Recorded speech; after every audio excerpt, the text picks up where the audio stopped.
शिक्षण के क्षेत्र में अरविंद केजरीवाल जी के नेतृत्व में बहुत शानदार काम हुआ है पिछले कुछ वर्षों में, और विशेषकर दिल्ली के सरकारी स्कूल देश के दुनिया के एजुकेशन सिस्टम में एक जगह बनाते जा रहे हैं। और एक तरफ जहां अरविंद केजरीवाल जी ने प्राइवेट स्कूलों में मनमानी फ़ीस बढ़ोतरी और फीस वसूली इसको लेकर लगाम कसी और बहुत बढ़ी हुई फ़ीसें वापस भी कराईं, वहीं सरकारी स्कूलों के लिए इंफ्रास्ट्रक्चर देना, टीचर्स की ट्रेनिंग देना और लगातार टीचर्स को सम्मान देना, टीचर्स के साथ मिलके उनकी समस्याओं को दूर करना, प्रिंसिपल्स को समझना, उनकी समस्याओं को दूर करना, उस पर बहुत शानदार काम हुआ। तो आज दिल्ली के सरकारी स्कूल देश के टॉप रैंकिंग सरकारी स्कूलों में आने लगे हैं। मुझे बताते हुए बहुत खुशी हो रही है, हालांकि आप लोगों ने उसको छापा भी है, अखबारों में छपा भी है, कि दिल्ली के सरकारी स्कूल की जब बात होती है तो देश के टॉप रैंकिंग स्कूलों में अब एकदम टॉप में हैं। अभी एजुकेशन वर्ल्ड की तरफ से जो रैंकिंग देश के स्कूलों की जारी होती है, उसमें सरकारी स्कूलों में टॉप 10 स्कूलों में से 5 दिल्ली के सरकारी स्कूल हैं। यानी कि देश के टॉप स्कूलों की रैंकिंग में सरकारी स्कूलों में टॉप 10 स्कूलों में से 5 दिल्ली के हैं। ये हमारे लिए, केजरीवाल जी के लिए, हमारी टीम एजुकेशन के लिए बहुत गर्व की बात है। और ये हमारी उपलब्धि नहीं है, मैं मानता हूँ ये दिल्ली के पूरे शिक्षा विभाग के अधिकारियों की, 1000 से ज़्यादा हमारे प्रिंसिपल्स की, हमारे करीब 50 से 60 हज़ार जो टीचर्स काम कर रहे हैं दिन रात, उनकी, बच्चों की, पेरेंट्स की, सबकी उपलब्धि है, सबकी मेहनत का नतीजा है। लेकिन विशेषकर जो 5 स्कूल टॉप रैंकिंग में आए हैं, टॉप 10 में 5 हमारे स्कूल शामिल हैं, उनका मैं एनालिसिस कर रहा था। उनमें से आप देखेंगे तो 2 द्वारका में हैं, एक रोहिणी का सरकारी स्कूल है, एक सूरजमल विहार का सरकारी स्कूल है, एक यमुना विहार का सरकारी स्कूल है। यानी कि ईस्ट दिल्ली से लेके साउथ दिल्ली से लेके वेस्ट दिल्ली तक हर क्षेत्र में, यहाँ तक कि ईस्ट दिल्ली जैसे चुनौतीपूर्ण इलाकों में जहाँ सरकारी स्कूल बहुत ख़राब होते थे पहले, वहाँ के स्कूल भी अब देश के टॉप रैंकिंग स्कूल्स में आने लगे हैं। यहाँ मैं ये कहना चाहूँगा कि केजरीवाल जी का एक बड़ा लक्ष्य है कि देश को नंबर 1 देखें, और देश को नंबर 1 देखने का एकमात्र रास्ता यह है कि हमारे देश की एजुकेशन दुनिया में नंबर 1 बने। आज गूगल का ज़माना है। आज अगर आप गूगल पे करके देखें, world top education system, world के टॉप स्कूल्स, वर्ल्ड के टॉप गवर्नमेंट स्कूल्स, वर्ल्ड के टॉप स्कूल्स भी सर्च कर लें, इंडिया में नहीं मिलते। आप गूगल करके देखें, आपको वर्ल्ड टॉप एजुकेशन सिस्टम्स, उसमें इंडिया का नाम नहीं आ रहा। आप वर्ल्ड के टॉप स्कूल गूगल करके देखें, उसमें इंडिया का कहीं नाम नहीं है। ये उस देश के बारे में मैं बात कर रहा हूँ जिसकी ज्ञान का, जिसके टैलेंट का सारी दुनिया किसी समय लोहा मानती थी और कहती थी विश्व गुरु हैं। मैं समझता हूँ हम अपने एजुकेशन सिस्टम को विश्व में सबसे ऊपर लाए बिना विश्व गुरु नहीं बन सकते। जिस समय हम विश्व गुरु थे, हमारा एजुकेशन सिस्टम बहुत शानदार था, इसलिए हम विश्व गुरु थे। आज हम विश्व गुरु नहीं हैं तो इसलिए नहीं है क्योंकि हमारा एजुकेशन सिस्टम दुनिया के सामने नहीं खड़ा हो पा रहा है। और कल अगर हम विश्व गुरु बनेंगे तो अपने एजुकेशन सिस्टम के दम पे ही बनेंगे। इसलिए मेरे लिए, अरविंद केजरीवाल जी के लिए, देश के लिए बहुत महत्वपूर्ण है कि हम अपने एजुकेशन सिस्टम को विश्व में टॉप में बनाएं। आज इस सपने को हम आगे बढ़ता हुआ देख रहे हैं। इसमें लंबा समय लगेगा, मेहनत बहुत करनी पड़ेगी, लेकिन संभव है और बहुत इच्छा शक्ति दिखानी पड़ेगी। हमारा सपना है कि दिल्ली के सरकारी स्कूल कि जब देश के टॉप स्कूलों की लिस्ट बने तो टॉप 10 स्कूल में 10 के 10 दिल्ली के होने चाहिए। इस सपने पे हम काम कर रहे हैं। और जब दुनिया के टॉप स्कूलों की लिस्ट बने तो देश के होने चाहिए। सारे दुनिया के जब टॉप स्कूलों की लिस्ट बने तो सारे स्कूल देश के होने चाहिए, और ये हो सकता है। दिल्ली ने करके दिखाया है, देश में भी हो सकता है। मैं आपको इंट्रोड्यूस कराना चाहता हूं, मेरे साथ में इधर उधर दोनों तरफ उन 5 स्कूल के प्रिंसिपल्स आज बैठे हुए हैं मैंने इनसे काफ़ी लंबी चर्चा की है और इनके साथ बैठ के आज अभी थोड़ी देर पहले हमारी काफ़ी लंबी मीटिंग हुई और हमने ये सपना देखा है कि सिर्फ 5 स्कूल नहीं, अब मैंने इनकी जिम्मेदारी बनाई है कि ये दिल्ली के 100 स्कूल को अपने जैसा बनाएंगे और दिल्ली के सभी स्कूल टॉप 10 की कैटेगरी में आएंगे। जब भी देश के टॉप 10 स्कूलों की बात होगी तो सारे सरकारी स्कूल इसी रैंकिंग में आएंगे। इसकी जिम्मेदारी मैंने इनको लगाई है कि 5 स्कूल आप कर सकते हो, ये इन्होंने करके दिखाया है। सरकार ने इंफ्रास्ट्रक्चर दिया, ट्रेनिंग दी, फैसिलिटी दी, सब कुछ दिया, लेकिन साथ साथ इन्होंने करके दिखाया है। तो जो इन्होंने करके दिखाया है वो सब के सब 1000 स्कूल के प्रिंसिपल करके दिखा सकें। इसका पूरा एक ट्रेनिंग प्रोग्राम हमने बनाया है। हर एक स्कूल के लिए, प्रिंसिपल के लिए ट्रेनिंग प्रोग्राम बनाया आज हमने और सारे बड़े लेवल पे ट्रेनिंग देंगे ताकि इंडिया की रैंकिंग वर्ल्ड में बढ़ने लगे और दिल्ली की रैंकिंग इंडिया में और ज़्यादा बढ़ने लगे। मैं आपको थोड़ा सा परिचय करा देता हूँ, फिर इनसे रिक्वेस्ट करूँगा कि 2-2 मिनट अपनी बात रखें कि कैसे इन्होंने काम किया और कैसे देश का टॉप स्कूल बनाया। इसमें सबसे पहले HR शर्मा जी हैं, जिनका द्वारका सेक्टर 5 में स्कूल है। इनका स्कूल टॉप 10 में नंबर 9 पर आया है। इसके बाद द्वारका सेक्टर 10, पहला इनका सेक्टर 5 था शर्मा जी का, सेक्टर 10 द्वारका में डॉक्टर अतुल कुमार जी हैं। इनका स्कूल नंबर 1 है देश भर में और सिर्फ इस साल नंबर 1 नहीं है, 4 साल से इनका स्कूल नंबर 1 चल रहा है। यहाँ मैं ये भी बताना चाहता हूँ कि 2015 से पहले दिल्ली के स्कूल की रैंकिंग में कहीं जगह नहीं थी। 2015-16 में पहला स्कूल आपका आया, 2016-17 में पहला स्कूल आपका आया टॉप 10 में और धीरे धीरे अब हमारे 5 स्कूल टॉप 10 की रैंकिंग में हैं। तो अतुल जी हैं, यमुना विहार के प्रधानाचार्य जी हैं हरीश कुमार जी, इनका स्कूल नंबर 2 पर आया है टॉप 10 की रैंकिंग में। सेक्टर 11 रोहिणी के विपिन जी हैं, साथ में इनका स्कूल नंबर 9 पर है। और सूरज विहार से राजपाल जी हैं, इनका स्कूल टॉप 10 में नंबर 10 पर है। अच्छी बात यह है कि केजरीवाल जी के जो इनिशिएटिव हैं कहीं ना कहीं उनका बेनिफिट सबको मिला है। आज मेरे पास जो टॉप 10 में से टॉप 5 स्कूल बैठे हैं यहाँ, इन सबको सरकार की तरफ से, केजरीवाल जी की तरफ से IIM में ट्रेनिंग दिलाई गई, IIM अहमदाबाद में ट्रेनिंग दिलाई गई स्कूल लीडरशिप की। कैम्ब्रिज यूनिवर्सिटी की ट्रेनिंग दिलाई गई और भी बहुत सारी ट्रेनिंग दिलाई गई। तो ये सारी ट्रेनिंग जो हम करा रहे हैं, तो कैम्ब्रिज की ट्रेनिंग का, IIM की ट्रेनिंग का कहीं ना कहीं इनको फ़ायदा मिला और आज ये अपने स्कूलों को सर्वश्रेष्ठ बनाने में कामयाब रहे। मैं रिक्वेस्ट करूंगा एक एक करके सभी साथियों से कि अपने स्कूल में आपने क्या ऐसा विशेष किया जिससे आपका स्कूल टॉप 10 में बना, उस पर थोड़ा सा यहाँ विचार रखें। वहीं से शुरू कर सकते हैं चेयरमैन। अच्छा, तो थोड़ा हम फिर आगे पीछे हो सकते हैं, इधर हो सकते हैं। आप ऐसे इधर आ जाएं शर्मा जी, एक एक करके चेयर्स चेंज कर लेंगे। आइए, बस कर। एक बच्चे की एजुकेशन में जो सबसे बड़ा इम्पोर्टेंट रोल होता है वो उसका एंगेजमेंट होता है, उसके पेरेंट्स का सपोर्ट होता है, उसके साथ साथ उसके टीचर का, वो टीचर कितना इंगेज करके रखता है बच्चे को। क्योंकि 3 लोग होते हैं, 3 स्टेक होल्डर्स होते हैं, बच्चा, टीचर, उसके माता पिता। हमने क्या किया अपने स्कूल में, तीनों में एक अलाइनमेंट क्रिएट किया। अलाइनमेंट क्रिएट हुआ तो बच्चे का एक विजन, क्लियर विजन हो गया। क्लियर विजन जैसे ही हुआ बच्चे का, उसने अपना एक मिशन बनाया कि मेरा ये गोल है और हमारे हर एक बच्चे का गोल बिल्कुल क्रिस्टल क्लियर था, कोई कन्फ्यूजन नहीं था।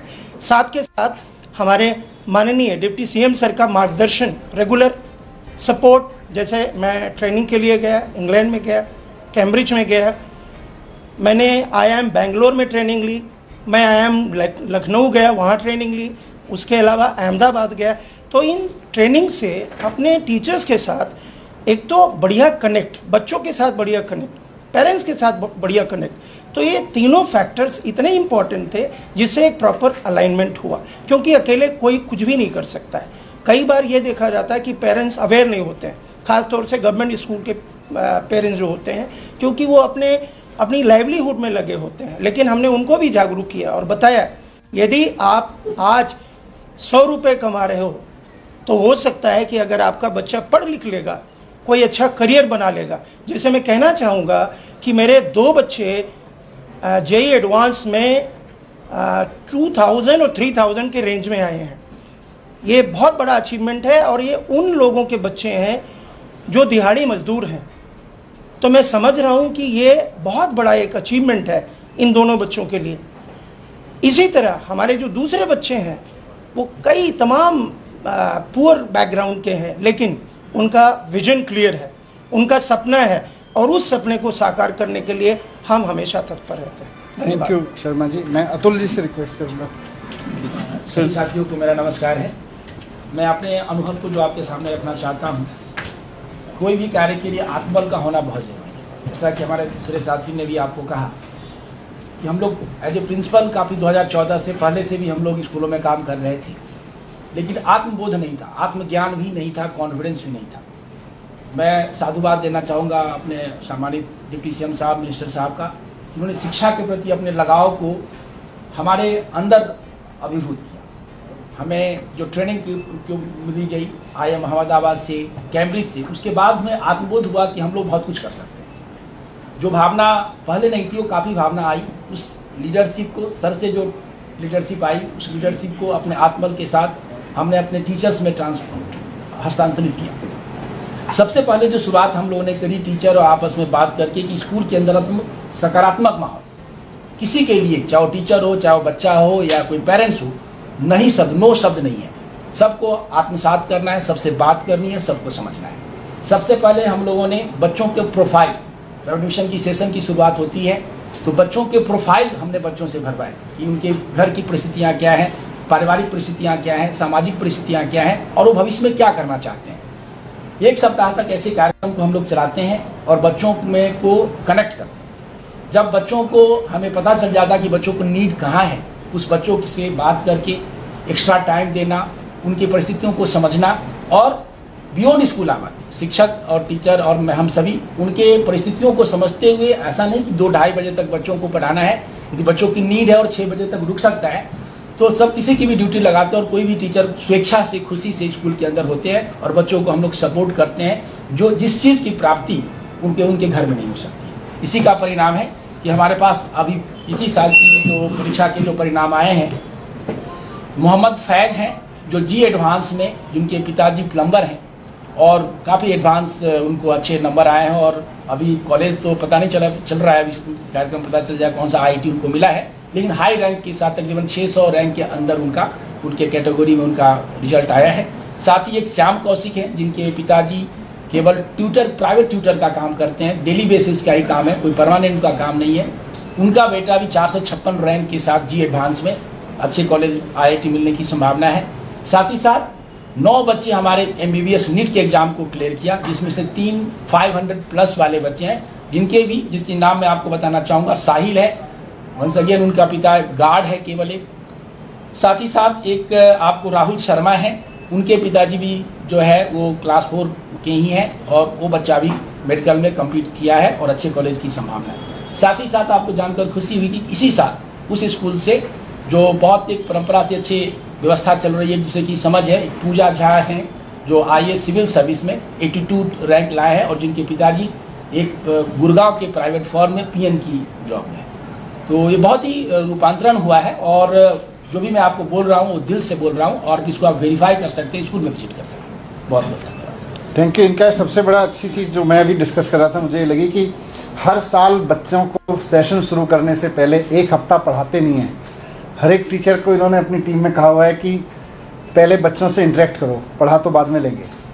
पूरे हफ्ते बच्चों को जानना, उनके परिवार को जानना, उनके स्तर को जानना, समझना, इन्होंने पूरा मिशन बना रखा है कि हम पढ़ाते नहीं हैं। जैसे ही शर्मा जी बता रहे थे कि एक पेरेंट के साथ में मिलके, माता पिता के साथ बैठ के संवाद करते हैं, उसकी वजह से कोई स्कूल आगे बढ़ता है। मैं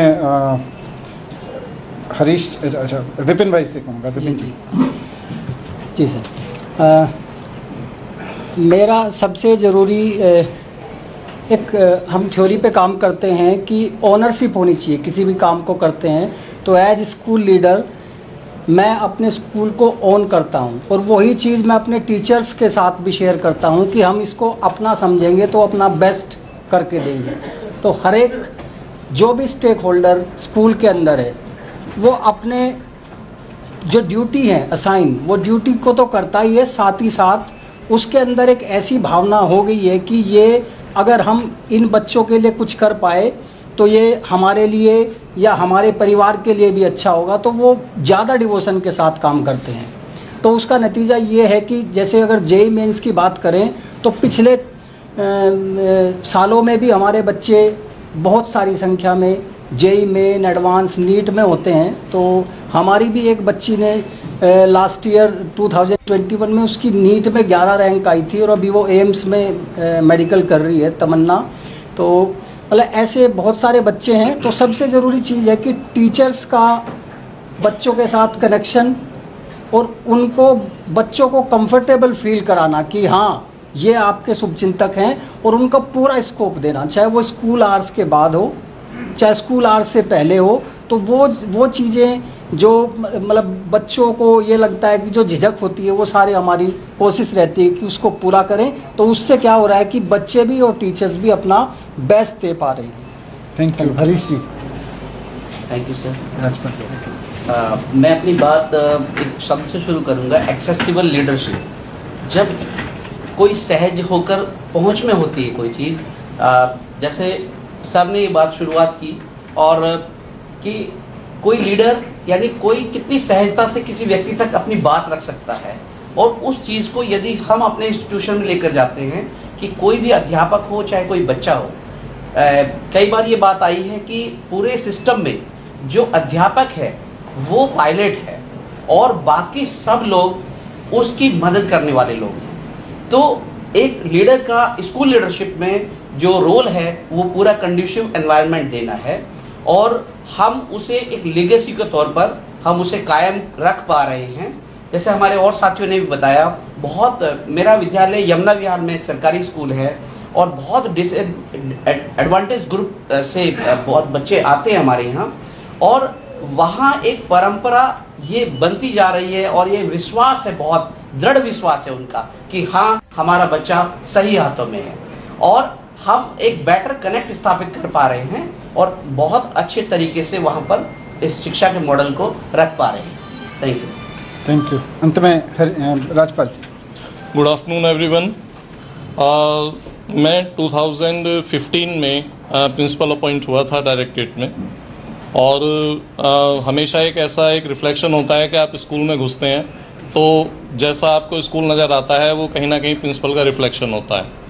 मेरा जो अपना एक एम्पावरमेंट था, जो मुझे उन डिफरेंट ट्रेनिंग्स में, उन एक्सपोजर्स में मिला जिनकी बात अभी सर कह रहे थे, उसने मुझे ट्रांसफॉर्म किया एक स्कूल लीडर में। और आई वुड शेयर कि पिछले 5 साल से हम कंसिस्टेंटली एक 80% एक एवरेज परसेंटेज के साथ एक एकेडमिक परफॉर्मेंस दे रहे हैं बोर्ड के एग्जाम्स में हर साल, यानी 80% एक एवरेज परसेंटेज होती है, उससे ऊपर होती है। सेकेंडली हमें और हमारे बच्चों को जो एक्सपोजर मिला है उसका एक एग्जांपल ये था कि हम पहली बार मास्को एक ओलंपियाड में पार्टिसिपेट करने गए। इंटरनेशनल ओलंपियाड था, 57 कंट्रीज पार्टिसिपेट कर रहे थे, और पहले साल जब हम गए 2015 में तो हमारे पास कोई मेडल नहीं था, लेकिन हमें ये सपोर्ट मिला कि कोई बात नहीं, अब की बार नहीं मिला है तो अगले साल मिलेगा। और अगले साल हम जब तैयारी के साथ गए सर, तो ये पहली बार हुआ था कि इंडिया के किसी सरकारी स्कूल का कोई बच्चा एक इंटरनेशनल ओलंपियाड में मेडल जीत कर आए थे। केमिस्ट्री में हम वहाँ से मेडल जीत करके लाए हमारे बच्चे। दूसरे जेईई और नीट का जहाँ तक बात है, ऑन एन एवरेज लगभग हर साल 70 की स्ट्रेंथ में 20 से ज़्यादा बच्चे हमारे स्कूल से ऐसे होते हैं, लगभग 24, 25, 22, 23, जो हर साल क्वालिफाई कर रहे होते हैं। इस साल भी एक 2017 का एक बच्चा पास आउट है हमारा, वो अभी इंडियन फॉरेन सर्विसेज में सिलेक्ट हुआ है यूपीएससी क्वालिफाई करके। पिछले साल एक इस कंट्री का एक बड़ा प्रतिष्ठित एग्जाम है किशोर वैज्ञानिक प्रोत्साहन योजना, जिसमें बड़े रेयर केस में बच्चे सेलेक्ट हो पाते हैं। पिछले साल भी हमारा एक बच्चा सेलेक्ट हुआ था, इस साल भी हमारा एक बच्चा उसमें सेलेक्ट होकर के गया है। मोर ओवर 2 चीज़ों पर एक काफ़ी फोकस करता हूँ मैं अपने स्कूल के अंदर। पीछे मेरे पास एक स्कूल में एक बार मैंने सर्वे किया तो लगभग 90 से 100 के बीच में ऐसे बच्चे थे कि जो एक सिंगल रूम हाउस में रहते थे, यानी वही उनका बेडरूम है, वही उनका स्टडी रूम है, वही किचन है, सब कुछ वहीं पर है। तो हमने उनको कन्विंस किया कि आप 6 बजे तक शाम को स्कूल में रहिए, लाइब्रेरी रूम्स आपके लिए ओपन रहेंगे, आप यहाँ पर पढ़िए। और पेरेंट्स को कन्विंस किया कि आप शाम को जब काम करके वापस लौटते हैं तो आप अपने बच्चों को पिकअप करके वापस जा सकते हैं। बिलीव मी, उन बच्चों की परफॉर्मेंस का मतलब वो एक तरह से सोने के लिए घर जाते थे बस। तो हमारा स्कूल काफ़ी हद तक उस चीज़ को कंपनसेट कर पाता था, क्योंकि मोस्ट ऑफ द स्टूडेंट्स वो हमारे पास एक जो इकोनॉमिक स्टेटा है, लोअर सोशल इकोनॉमिक स्टेटा है, वहाँ से आते हैं बच्चे। दूसरे एक हेल्थ का एक इशू था, तो at the beginning of the session हमने एक बार बच्चों का हाइट, वेट, हीमोग्लोबिन का एक डेटा कलेक्ट किया, तो यू वुड बी सरप्राइज कि 70% से ज़्यादा बच्चे अंडरवेट थे सर स्कूल में। और उसके लिए फिर पेरेंट्स को कनेक्ट करने के बाद हमने फिर शुरू किया कि सुबह 7:30 बजे हमारे पास आते हैं, तो 9 बजे उनका एक ब्रेकफास्ट का 10 मिनट का ब्रेक होता है स्कूल में, और उसके बाद फिर 11:30 पौने 12 बजे जो उनका लंच का टाइम है वो लंच होता है। तो हेल्थ के फ्रंट पर इसके हमें 2-3 महीने के अंदर काफ़ी एनकरेजिंग रिजल्ट मिले कि उन बच्चों का हेल्थ स्टेटस काफ़ी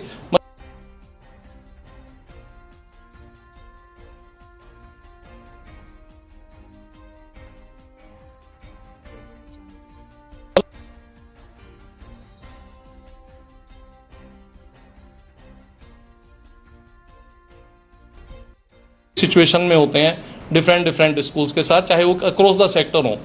अभी तो ये गवर्नमेंट स्कूल्स के रैंकिंग की बात है, हमारी रैंकिंग जब प्राइवेट स्कूलों के साथ भी compete होती है तो उसमें भी दिल्ली में गिने चुने से प्राइवेट स्कूल होते हैं जो हमारे साथ compete कर रहे होते हैं, अदरवाइज वो भी वे बिहाइंड होते हैं।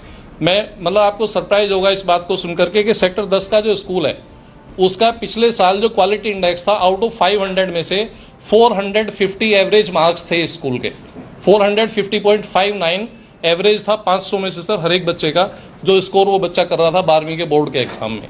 तो we have a plenty of stories जहां बच्चे कॉन्फिडेंस के साथ चंद्रयान में, कुड यू बिलीव, चंद्रयान में जो बच्चा सर फ्यूल पे जो बच्चा काम कर रहा था वो हमारे स्कूल का प्रोडक्ट था। तो the way it is transforming the families, हमें ऐसा लगता है कि हम काफ़ी हद तक सक्सेसफुल हो रहे हैं। एंड वी बिलीव कि अगले साल यहाँ पर आपको एक बहुत लंबी लाइन हमारे जैसे लोगों की बैठे हुए मिलेगी। Thank you.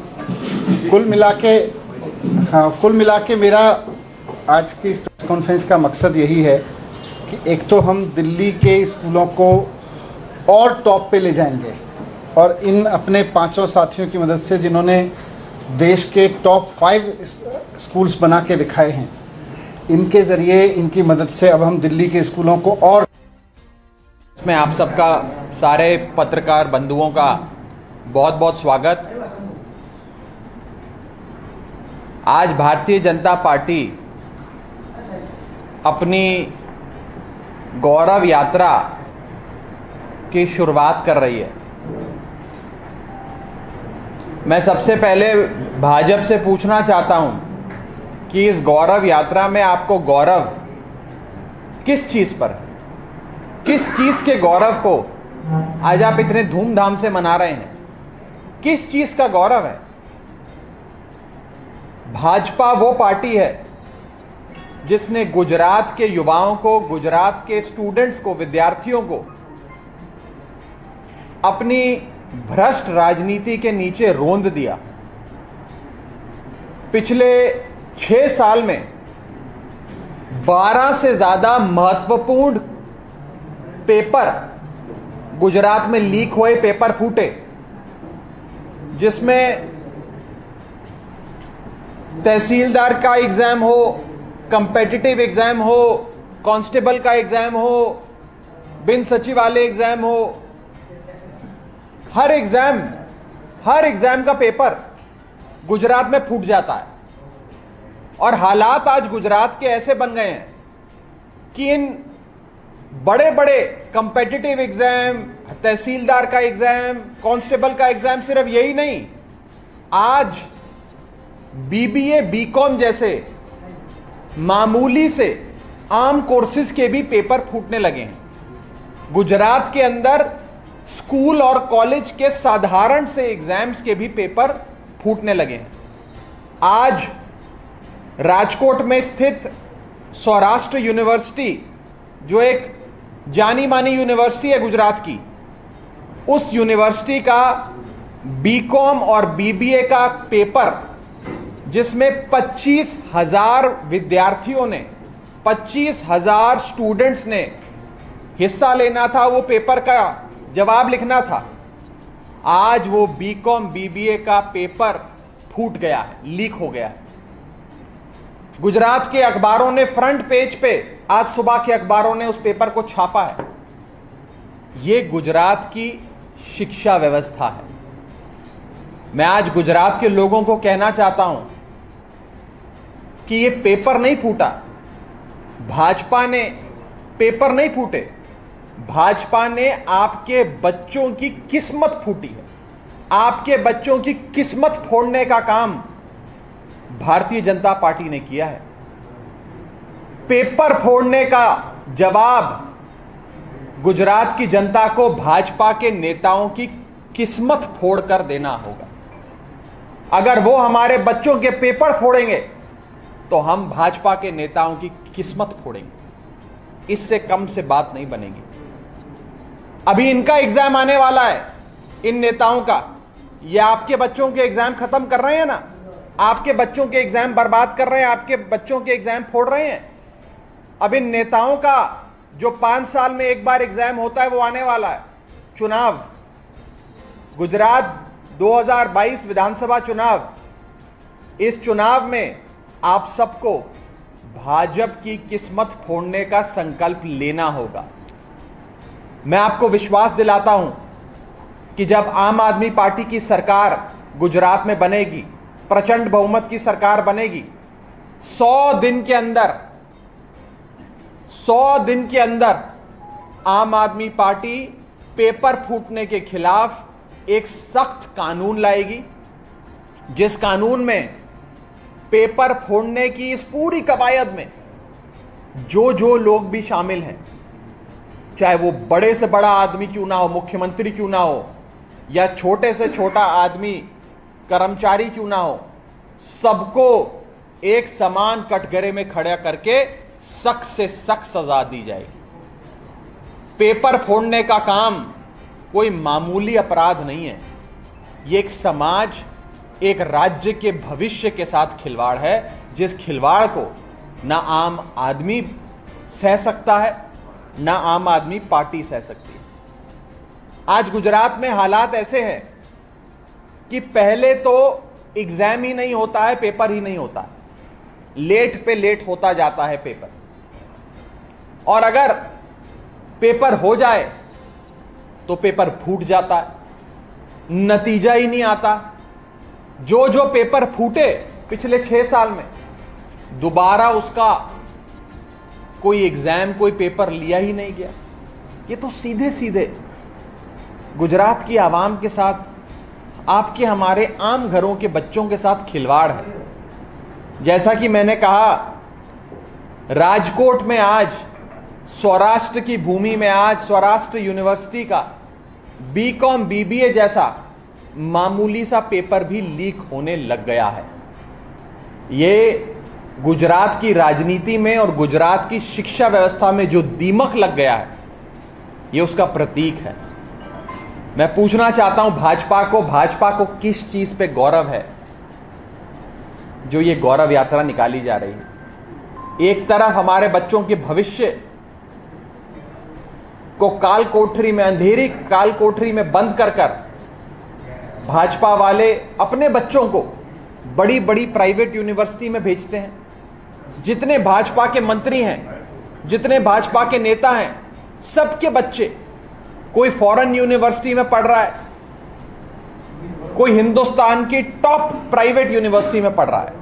लेकिन आपका बच्चा, आम घरों का, गरीब आदमी का, गरीब परिवार का बच्चा, जो दिन रात मेहनत करता है, जो रात को 1 बजे 2 बजे तक पढ़ाई करता है, फिर 4 बजे उठ के फिर से किताब के पन्ने पलटकर पढ़ाई शुरू कर देता है, इस आस में कि मैं पढ़ूंगा, लिखूंगा, अच्छे नंबर लाऊंगा, अच्छी नौकरी पाऊंगा और अपने परिवार की गरीबी मिटाऊंगा। आज केवल एक बच्चे के भविष्य से नहीं, बल्कि 25,000 परिवारों के भविष्य से, सौराष्ट्र के 25,000 परिवारों के भविष्य से भाजपा ने खिलवाड़ किया है, उनकी किस्मत फोड़ी है।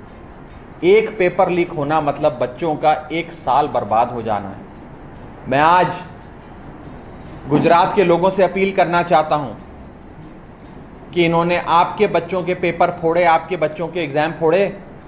अब इन नेताओं का, भाजपा के नेताओं का एग्जाम आने वाला है जो 5 साल में एक बार आता है, चुनाव। इस चुनाव में अपने बच्चों के पेपर फोड़ने का बदला लेने के लिए भाजपा के नेताओं की किस्मत फोड़ने का काम आप लोग कीजिएगा। ये मैं आह्वान आपसे करना चाहता हूं। गुजरात में जब से गुजरात सूबा बना, आज का जो गुजरात सूबा है, तब से लेकर आज तक गुजरात में 35 साल कांग्रेस पार्टी की सरकार रही, 27 साल भाजपा की सरकार रही। गुजरात के लोगों ने दोनों पार्टियों को भरपूर मौका दिया, लेकिन इन दोनों पार्टियों ने आम गुजराती परिवार के लिए, आम गुजरात के लोगों के लिए कुछ नहीं किया। अपनी जेब भरे, अपने बच्चों की फैक्ट्रियां डलवाई, अपने शॉपिंग मॉल बनाए, अपनी महंगी गाड़ियां खरीदी, आलीशान महल बनाए। अब एक मौका अपने भविष्य के लिए, अपने बच्चों के अच्छे भविष्य के लिए, अपने घर में बड़े बुजुर्गों के अच्छे इलाज के लिए, एक मजबूत सुनहरा गुजरात और एक सुनहरा स्वराष्ट्र बनाने के लिए 5 साल अरविंद केजरीवाल जी को, आम आदमी पार्टी को देकर देखिए। मैं आपको विश्वास दिलाता हूं कि 35 साल का कांग्रेस का शासन और 27 साल का भाजपा का शासन, आप भाजपा और कांग्रेस की इस शासन को एक झटके में भूल जाएंगे जब आम आदमी पार्टी की प्रो पीपल कल्याणकारी सरकार बनेगी। इस सिलसिले में कोई सवाल हो तो आप पूछ सकते हैं। दिल्ली में आम आदमी पार्टी के प्रदेश अध्यक्ष गोपाल इटालिया की धरपकड़ की गई, गिरफ्तार की गई। भारतीय जनता पार्टी वालों के पास वास्तव में अब कोई मुद्दा नहीं बचा है। हम लोग पूछते हैं पेपर फूटने का जवाब दो, हम लोग पूछते हैं बेरोजगारी पर जवाब दो, गुजरात में ड्रग्स का व्यापार चल रहा है उसका जवाब दो। भाजपा कोई जवाब नहीं देती है। गोपाल इटालिया के कोई पुराने वीडियो निकाल कर उन पे हमला कर रही है। ये चुनाव बेरोजगारी, महंगाई के मुद्दे पे लड़ना चाहती है आम आदमी पार्टी और गुजरात की जनता। भाजपा चाहती है गोपाल इटालिया की एक वीडियो पे चुनाव हो जाए। फैसला गुजरात की जनता ने करना है कि चुनाव महंगाई पे, बेरोजगारी पर, पेपर फूटने पर, गुजरात में चल रहे अवैध शराब के व्यापार पर, ड्रग्स पर होना चाहिए कि गोपाल इटालिया के किसी वीडियो पे होना चाहिए। दिल्ली में तो आपकी सरकार है, गिरफ्तारी वहां पे। दिल्ली में सब जानते हैं कि दिल्ली पुलिस, दिल्ली की तमाम एजेंसियां, ये सारी चीजें भाजपा चलाती है और ये भाजपा निष्पक्ष तौर पे नहीं, इन एजेंसियों को अपनी पार्टी का एक फ्रंटल ऑर्गेनाइजेशन मानकर चलाती है। चड्ढा जी, अभी जो पेपर लीक का मामला है, वहाँ सुरेंद्र कनेक्शन सामने आ रहा है, उसके बारे में क्या कहेंगे? देखिए, कनेक्शन की बात हो रही है। कनेक्शन तो बहुत निकलेंगे, कनेक्शन दूर दूर तक जाएंगे और कनेक्शन ऊपर तक जाएंगे अगर निष्पक्ष जांच होगी। लेकिन जांच कहां होती है? मुझे बताइए, अभी तक जितने भी पेपर फूटे, रोजाना अखबारों में कोई ना कोई खबर छपी होती है पेपर फूटने की। कौन से मामले में न्याय हुआ, कौन से मामले में गिरफ्तारियां हुई, कन्विक्शन हुई और एक डेट्रीमेंट क्रिएट किया गया? कहां पर, कौन से गुन्हा में भाजपा के प्रशासन ने कार्रवाई करी? आज भारतीय जनता पार्टी के इस प्रशासन से आप पेपर फूटने के मसले पर न्याय की और एक निष्पक्ष जांच की उम्मीद नहीं कर सकते, क्योंकि आज जो कोतवाल है वही पेपर फोड़ने का काम करा रहा है। जो सरकार है जिसने न्याय करना है वही सरकार पेपर फोड़ने का काम कर रही है। तो सरकार अपने खिलाफ कैसे एक्शन लेगी, अपने नेताओं के खिलाफ कैसे एक्शन लेगी? इसीलिए एक निष्पक्ष और ईमानदार, कट्टर ईमानदार सरकार चाहिए। आम आदमी पार्टी, अरविंद केजरीवाल जी की सरकार चाहिए, जो सरकार आते ही 100 दिन के अंदर, जैसे कि मैंने घोषणा करी, 100 दिन के अंदर हम पेपर फूटने के खिलाफ एक सख्त कानून बनाकर लाएंगे और गुनहगारों को जेल में डालेंगे।